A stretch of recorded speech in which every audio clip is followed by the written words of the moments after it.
Samantala nagtamo ng sugat sa likod at tiyan ang 51 anyos na si alias Ramil matapos na pagtatagain ng 52 anyos na si alias Nonoy sa Barangay Zone 15, Talisay City, Negros Occidental.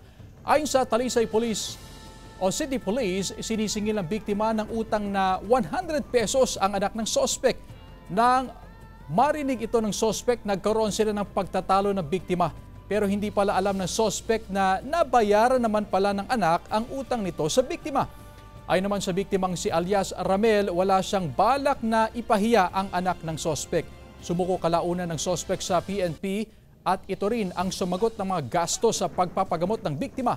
Hindi na nakuhanan ng pahayag ang sospek na nakalabas na sa kulungan.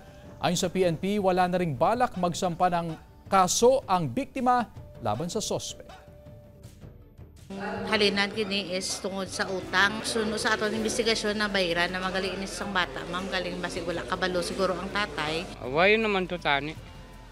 Galing kay ano na ma'am, ging gatong-gatongan wala istorya ang isa.